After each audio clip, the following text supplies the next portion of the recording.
The following program may contain coarse language, violence, nudity, mature subject matter, or scenes which may not be suitable for all viewers. Viewer discretion is advised. All Hit Radio.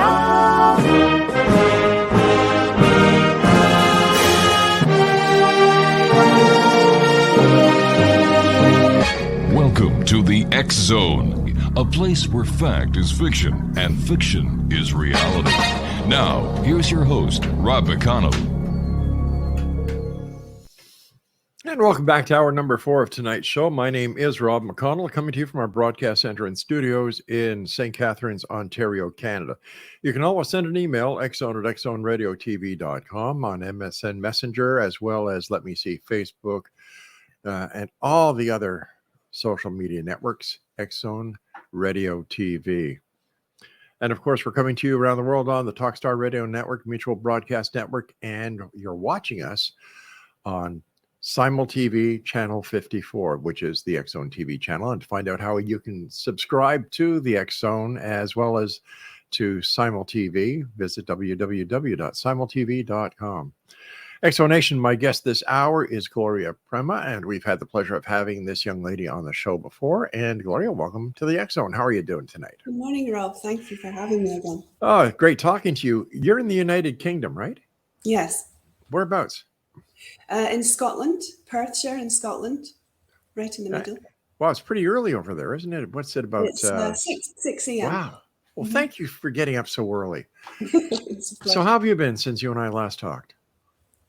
Yeah, I've been well. Thank you. Just working away on the book. Since we last spoke, I've given the book a new subtitle. It's otherwise the book's exactly the same, but it has a new subtitle: Juicy Science Meets Spirituality Without Religion. I love it. I love it. For our viewers and listeners who haven't had the pleasure of hearing or seeing Be physics to describe it, what was happening, because it was so real, it was so obvious, not just for me, but for other people. So that set me off in the spiritual path. And then, as I explained in the book, 17 years later, I was able to put science and spiritual, or what we call spiritual phenomena, together. And I investigated many different fields of spiritual phenomena during that time, as I discuss in the book, things like near-death experiences, telepathy, things like that. So it's all in the book. So I've managed to include a lot of things in there, which I hope can appeal to people and help them to understand their spiritual nature better. Is it fair to say that science and spirituality are basically on the same track? Not yet. They've been far apart for a very long time, not speaking to each other.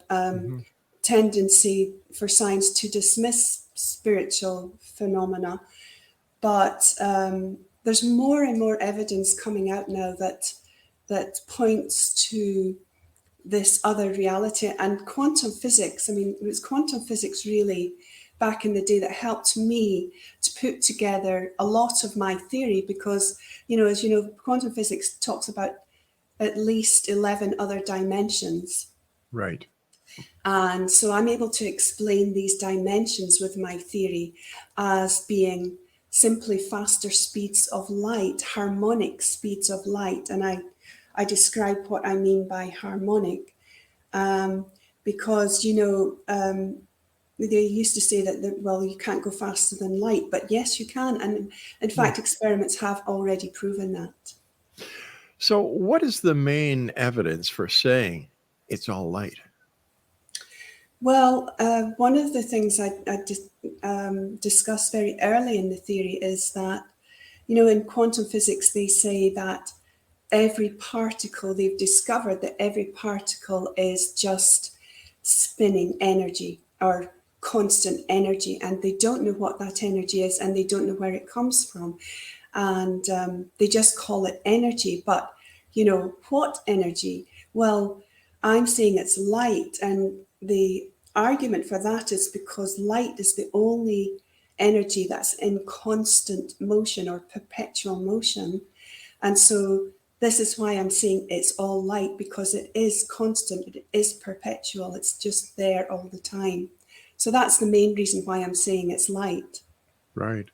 So if everything is made out of light via sound, as you say, how does it create actual physical matter? Well, this is done through really the central theme of the book, which is the morphic resonance fields.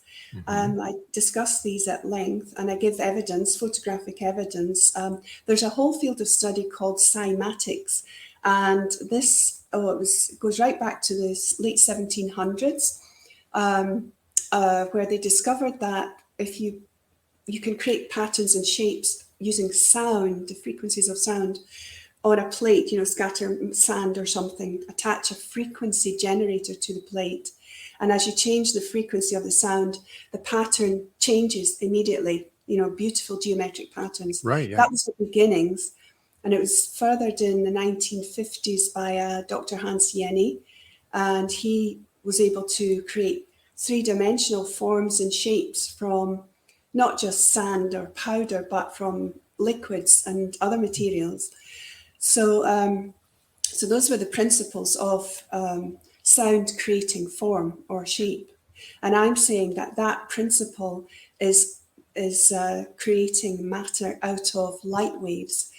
The light waves that we've been constantly traveling, constantly spinning along, and they're vortexial, they're spiraling. When they encounter a morphic template field, which is in existence, the fields are all part of the overall sound of the universe, the harmony, which in the book I call Om, right, because it's an ancient sound found throughout many cultures. So when the light wave travels along and encounters a morphic resonance field, it takes its place in the pattern that's existent in that field. And it does this by spinning in on itself, because when it constantly moves, it can't do anything but constantly move. When it encounters a field, it can't go forward, but it spins in on itself, thereby creating the little subatomic particle. And that's how matter is made out of light. Is there any other evidence for the morphic resonance fields? There is. In the 1950s, an electrical engineer by the name of Harold Saxton Burr was experimenting with seeds and seedlings, eggs, things like that. And he discovered a type of electrical field around the seed or around the egg. And the field was the same shape as the adult plant or the adult animal. And the seed or the seedling grew into the shape that was of the field, existent field. So that's the field was a morphic resonance template. And then in the 1960s, Alfred Vogel, his name, he was working with IBM at the time with liquid crystals. And he also found a type of electrical field around the liquid crystal, which the liquid eventually solidified into the shape of this existent field. So those are some examples throughout history. Fascinating stuff. And you and I have to take a break, young lady. Please stand by. And Exo Nation, what is your website so our listeners can go and visit after the show here? Yeah, it's alllight.co.uk. It's alllight.co.uk. .co.uk. Gloria, we'll be back after this very short break. Don't go away. And Exo Nation, if you'd like to send me an email, exone@exoneradiotv.com. On all social media sites, Exone Radio TV. And of course, if you'd like information on how to subscribe to Simul TV so you can watch us on the Exone TV channel and the other great programming we have there for you, 7/24, 365, go to www.simultv.com. I'm Rob McConnell. Welcome back, everyone. Gloria Prema is my guest. Her website is itsalllight.co.uk. Gloria, are there more and more members of the scientific community who are taking a look at science and bringing spirituality into it like you are? Yes, it's happening a lot now. There's a lot of different scientists who are looking at the more spiritual side of things, and I would say physicists in particular. Mm-hmm. Because of quantum physics. You were mentioning before that it's all light can be applied to parts of spirituality and even the paranormal. And I believe you said near-death experiences. Am I correct there? Yes, yes, How would that apply? Can you give us examples? yes. I give a good example in the book, but you know, there's so much out there now on the internet that people are beginning to record them for everyone to see. And they're so common around the world. They've been happening for a long time that people used to be dismissed, you know, when they talked about them. But but now there's books, there's people on YouTube all over the place talking about their experience. And a famous one is Dr. Eben Alexander. I don't know if you've come across him. He was a neurosurgeon who, you know, used to dismiss such notions as near-death experiences, and then he had his own. It's a very well-documented case, and he shouldn't have survived, but he did, and he had this wonderful experience where he went to this other realm, and he didn't actually have an actual physical death, but he was so close to death, and he was in a coma for 7 days, and you know, his condition meant he shouldn't have survived. But there's so many cases where the person did actually die, and this was recorded by medical staff, and sometimes in some cases it was for 10, 20 minutes even. So the person shouldn't have survived afterwards, but they did. And the common thing is they all talk about how they go to this place that seems to be filled with light. First of all, they're drawn through a tunnel. Now, I can even explain this with the vortex theory in my theory, because the spiraling light wave is just a fundamental principle throughout all of the theory. And even the tunnel that people see and drawn into at the end of life is a vortex spiral. They're drawn into it. And I believe that this is the gateway to the next dimension, to the other dimensions. Each is connected by vortex gateway, a vortex tunnel of light. So it's the same principle that follows throughout all the dimensions. Physics would call it a wormhole. You know, you've heard of the wormholes Sure, they speak about? Well, it's the same thing. It's a vortex tunnel of light that connects the different dimensions. So with the near-death experience, is it the soul? Is it the energy? Is it the essence of the person that is transposed from this dimension to the next, leaving the, if you'll excuse the expression, the meat body behind? Yes, it's the consciousness that survives. Now, I give the argument that the consciousness must survive death of the body, because consciousness, you know, what gives the ability, and first of all, in physics, energy is described as the ability to do work. So what gives the body the ability to do work? Well, it's the consciousness, because without the consciousness, the body can't do anything. So my argument is, when the body dies, when the physical body dies, the consciousness must survive death of the body, because energy, the first law of thermodynamics says energy can't be created or destroyed. So that means that when the body dies, the consciousness, which is the energy, must survive. And so, you know, the body decays into the different elements, but the consciousness survives because it's energy. And it travels, and all the evidence tells us it travels, leaves the body and travels through the vortex gateway into another dimension.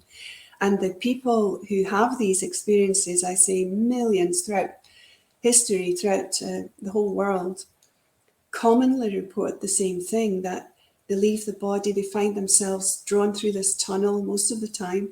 They then experience themselves in a different place. It's a different... they say it seems to be made of light, that there's a light element to all of it. They have very, very similar experiences in every case. So if consciousness can go into the vortex, into the next universe or dimension, can it come back?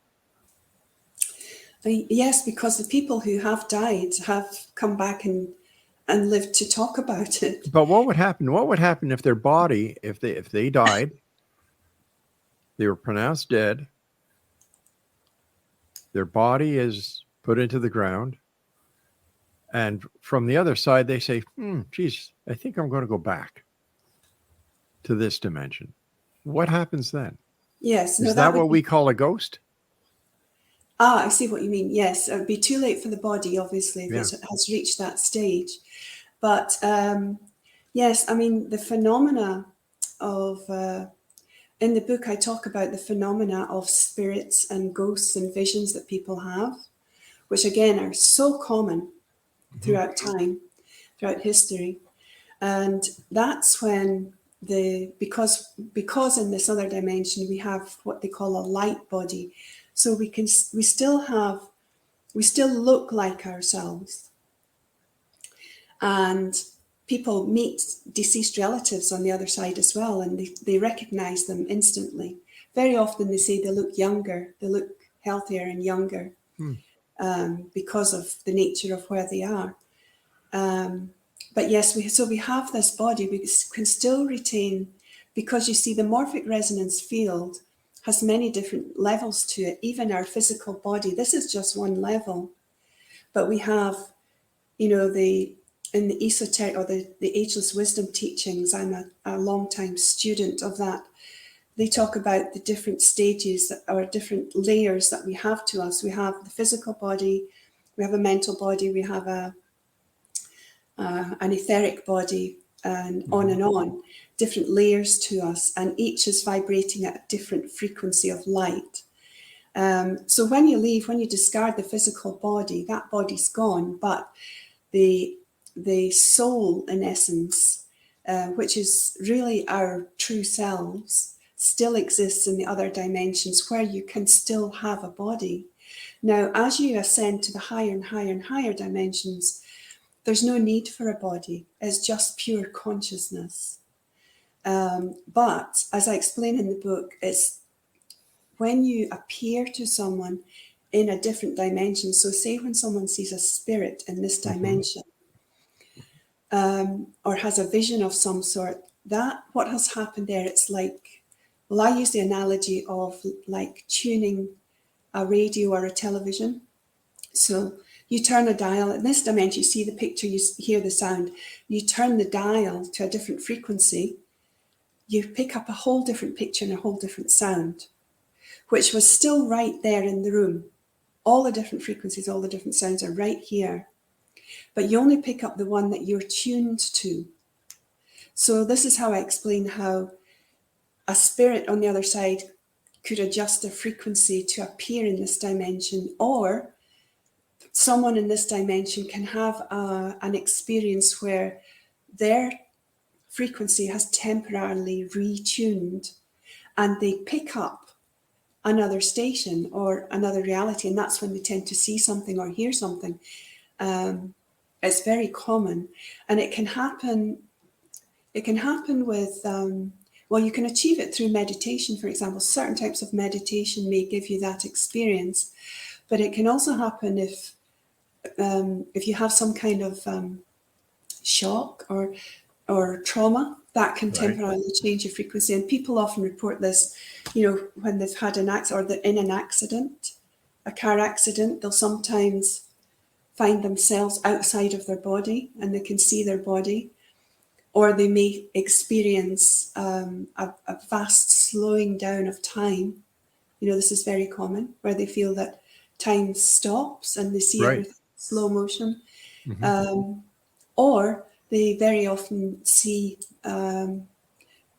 what they sometimes call an angel who comes and helps them or saves them in some way, or see a deceased loved one. So that these are all quite common experiences. All right, let me pose a hypothetical question here. Let's say that I die. I decide I'm going to go through the wormhole to the next dimension. My body, just disintegrates, ashes to ashes. And then I want to become reincarnated. How does that work out? Because I'm in a dimension where reincarnation shouldn't have the ability, or is it in that other dimension where reincarnation actually takes place? Yes, that's right, Rob. I researched reincarnation at length as part of this theory. Mm-hmm. And there's a whole body of evidence to support the subject of reincarnation. One famous, quite famous study is the work of Dr. Ian Stevenson, and Canadian doctor, and he spent years investigating the claims of reincarnation from children. Yeah. And, it's quite common for children to talk about their previous life. Up until about the age of 6 or 7, they tend to then forget. But very young children sometimes talk about their previous life, their previous mummy and daddy, that type of thing. So he was very curious about this, and he studied the subject in depth. And he left a whole body of work behind. I think it was something like 3,000 cases he studied in depth, and he was able to show that the child who, they claimed to be this person with a life in a certain place, etc.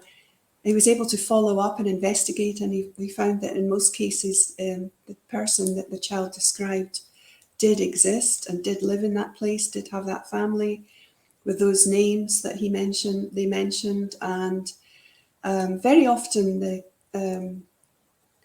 perhaps not very often, but sometimes a child will have a birthmark, and the birthmark corresponds to a wound, the fatal wound in the previous life on the same part of the body. So that can happen as well.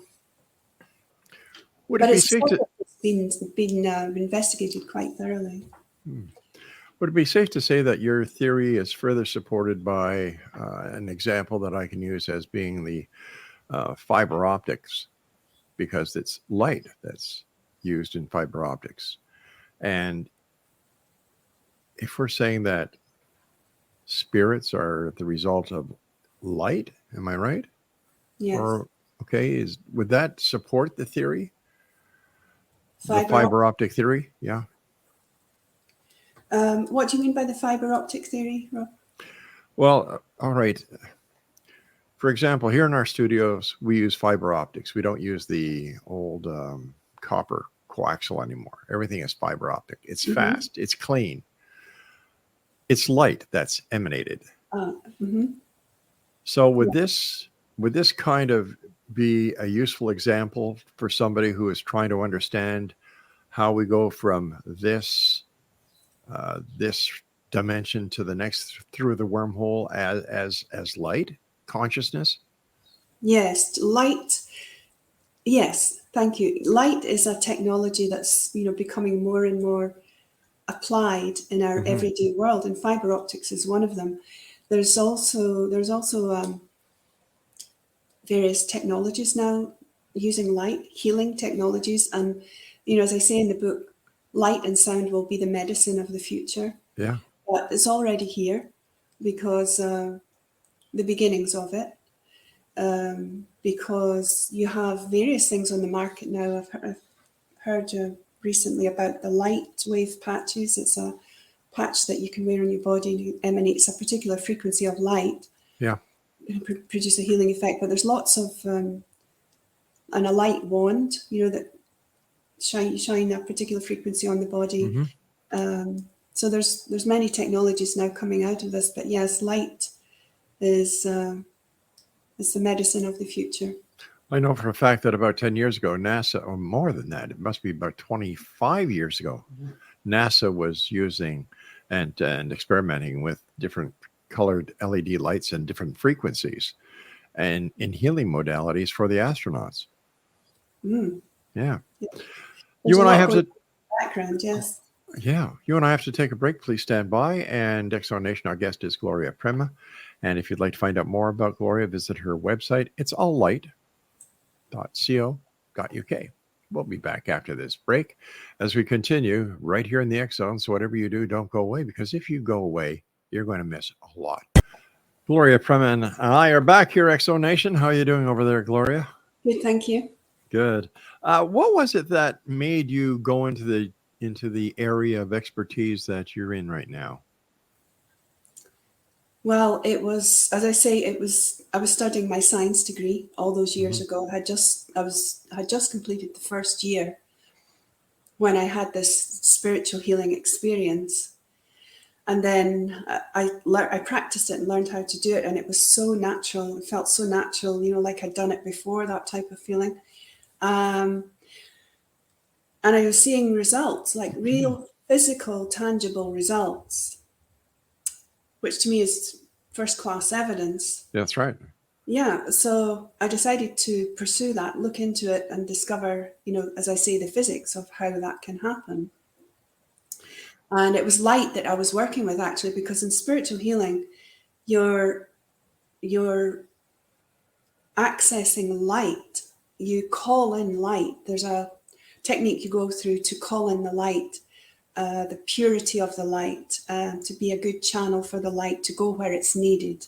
But isn't this just the light is non-visual? Isn't this just a ritualistic light that you don't see the light? Some people like yourself can actually feel the energy that's there, but they don't see the light.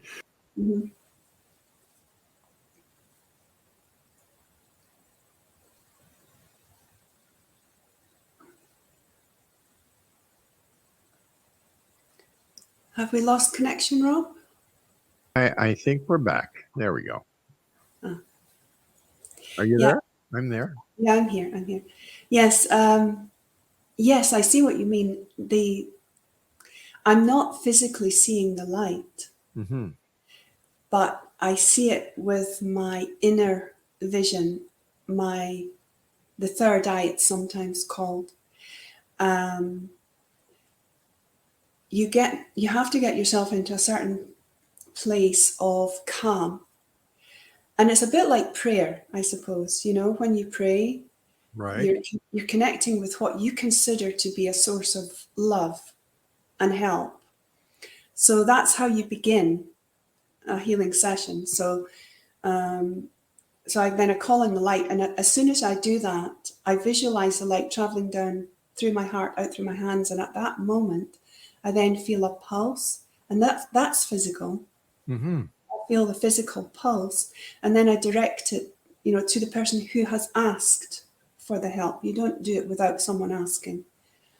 Then with my inner vision, I see it traveling throughout the body. Now, someone could say, well, that, you're just imagining it.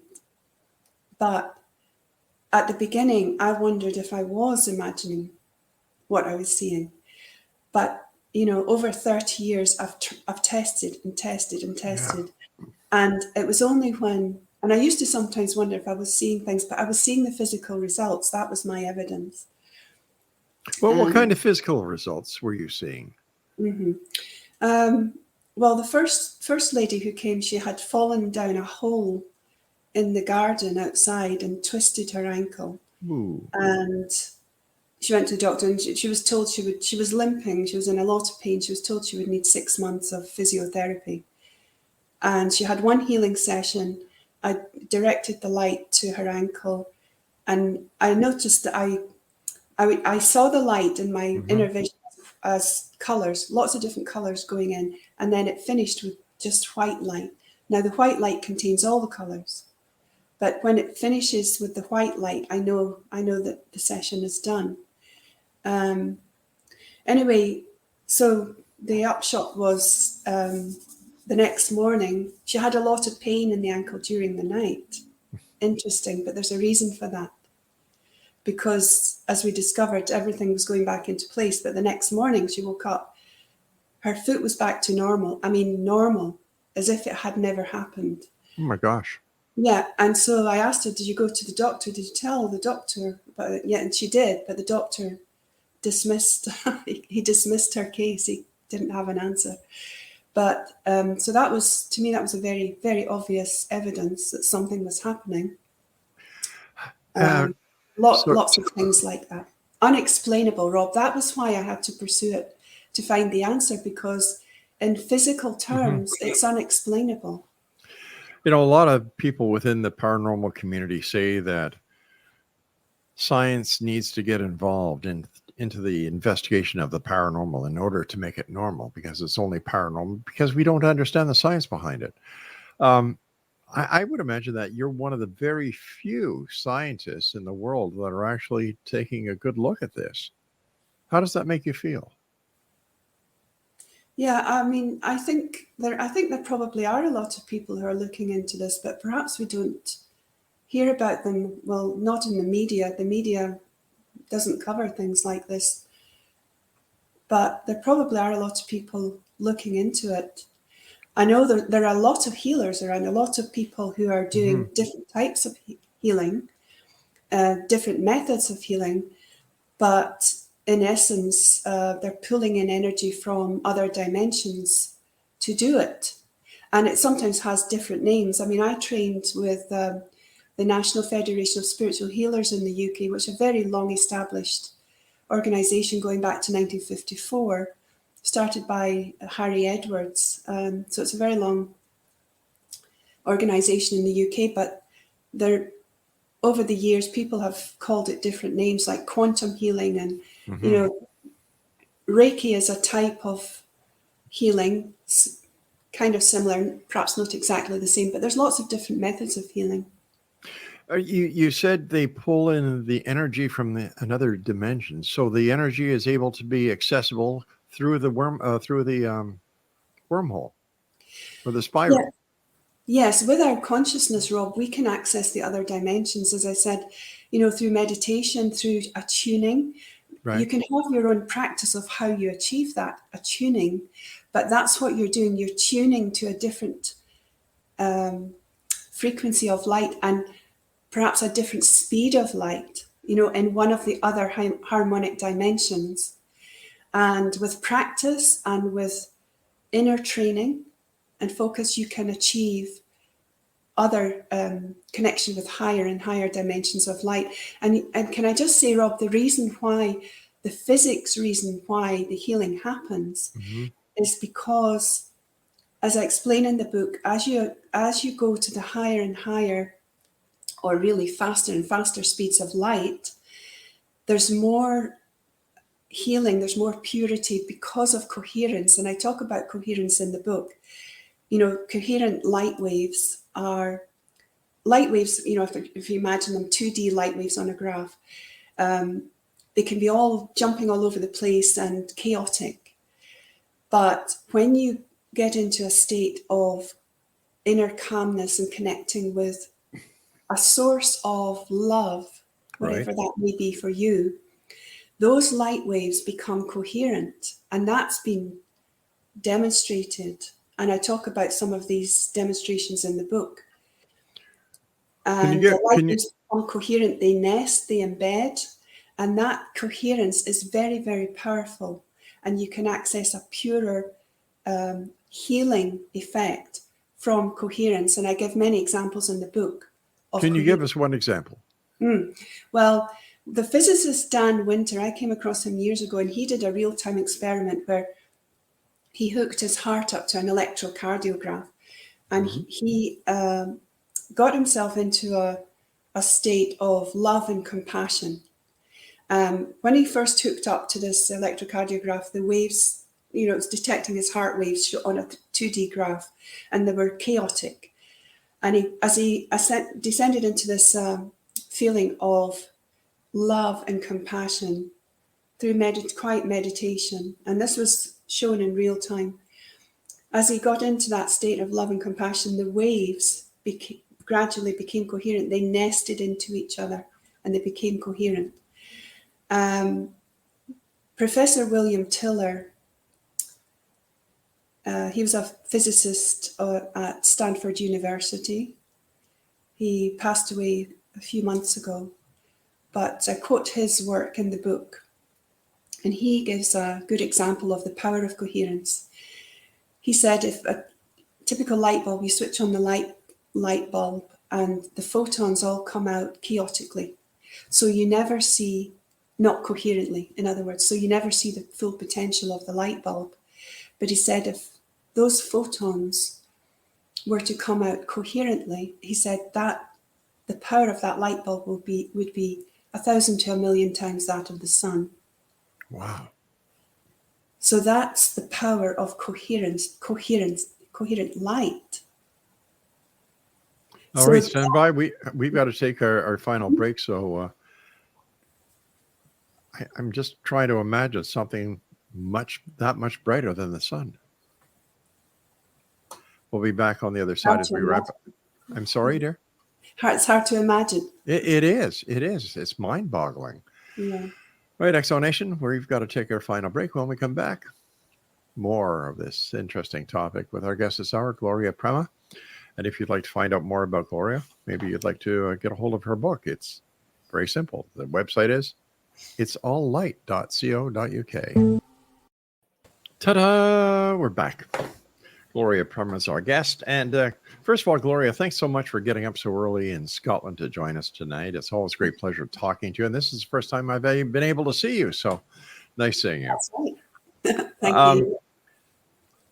Because of the research that you've done, your scientific credentials, the fact that you yourself have first-hand evidence on healing, have you presented your work to the medical community? And if so, what have they said? They can't dispute the facts. You're a member of the scientific community. I haven't actually presented it to the medical community. I actually don't really promote the healing work so much. Yeah, these days I do it if someone asks, but and I wrote about it, but I'm not trying to convince anyone, Rob. I think it's something that speaks for itself, and I'm interested in what I do is promote the theory, the overall theory in the book, because I think it's important, especially now that with everything that's happening in the world, it's important to for people to know about our spiritual nature, because there's a lot of healing that comes from that. I think spirituality is gaining grounds at a speed that a lot of people are not aware of. I further see the established religious philosophies falling by the way, because in my opinion, they talk the talk, but when it comes to spirituality, they don't walk the walk. And I think that people are seeing this and they're taking it in themselves. They want to learn about it because they know there's more to this existence than what we're led to believe. How is your theory being taken by other members of the scientific community? Yeah, just touching on that point you said, Rob, I talk in the book about how our spiritual development hasn't kept pace with our technological development. Right. And it's leading to a very dangerous situation in the world. And that's why I'm interested in promoting the theory, the overall theory, which unites science and spirituality and brings them together. Because we need this for our development, for our understanding, for healing. The world's in need of great healing. So I've given talks where I've been asked to give talks, but I've not challenged the scientific community or anything like that. It's not my approach. I speak where I'm asked to speak and present my evidence. And I feel the evidence is so strong, and the proof in many cases is so strong that it speaks for itself. But if, I'm not doubting your evidence. I'm not doubting your theory. To me, it sounds wonderful. It's what the world needs, So why not get out on the biggest orange crate you can find and tell the world about it? And why not? Why wouldn't you want other members of the scientific community to have the ability to use it? I'm just not sure how to approach them, actually, or where to approach them. As I say, I give talks where I'm asked to speak. Right. But I haven't actually gone out and, approached the scientific community. I was lucky enough to meet Dr. Brian O'Leary back in the 90s in Scotland. Actually, he did some talks here in Scotland in Findhorn. And I was very fortunate to meet him because he was a wonderful scientist, and he was a NASA astronaut, trained astronaut, and he had a kind of awakening experience himself, which led him on a tour of the world to investigate the the free energy devices that he was hearing about. I talk about this in the book as well, the 0 point energy, which is pulling energy from another dimension, if you like. In modern day physics, conventional physics, they shouldn't be able to operate because they would say, well, what energy? What's this 0 point energy? It doesn't exist. It's impossible, right? But it's not. It's really a reality. And he proved that. He traveled the world and meeting these inventors who built these machines that operate on what we call 0 point energy. They need some conventional energy to get them started, and then they just continuously produce energy apparently from nowhere, but they're pulling it from the faster dimensions. So he's one person I was in touch with, and he actually thought that my theory was very young in those days. I had the basic ideas, but I hadn't fully formed the theory. But I was able to present it to him, and he felt I was onto something at the time. I also heard from someone who informed me that she came across my book, and she contacted me, and I asked her where she heard of the book, and she heard it from a healer friend of hers, and he heard about it from Professor William Tiller, who I mentioned earlier. Fascinating. So he had read my work as well. So I have had some, support in that way, but I've not been out on the world stage to present it to science, just wherever I'm asked to speak. The time has come, my dear friend, when you and I must say so long. I want to thank you so much for taking time out of your busy day. And here you are, God. What is it now? Going on 7 o'clock or 8 o'clock in the morning? Mm-hmm. Continued success. Thank you. I hope that you get that theory book of yours into the hand that can blow it sky wide, and that you get the proper accreditation and the proper laurels that you so rightfully deserve. Until then, let our listeners know how they can find out more about you and where they can get your book. Yes, from the website, it's alllight.co.uk. And the book, and all my books actually are on Amazon at the moment and can be ordered from bookshops as well. Gloria, take care of yourself, and I look forward to the next time you and I meet back here in the X Zone. Until then, be well, my friend. Thank you, Rob. Thank you so much. Good night now, or good morning. Yes, goodbye. Bye-bye now. X Zone Nation, that's it for tonight. I'll be back tomorrow night at 10 o'clock as once again we cross the time-space continuum to this place that I call the X Zone. It's a place where people dare to believe and dare to be heard. It's a place where fact is fiction and fiction is reality. And somebody questioned that saying the other day, and I just emailed them back saying, well, just think about it. Where fact is fiction and fiction is reality. It says it all. To my senior producer here in the studios in St. Catharines, Ontario, Craig, thank you very much. International Program Director, Mac Alexander, thank you. And to my senior executive producer, my wife, my best friend, Laura Rogers, always great working with you. So put the kettle on, get the coffee ready. I'm coming home. Good night, everyone.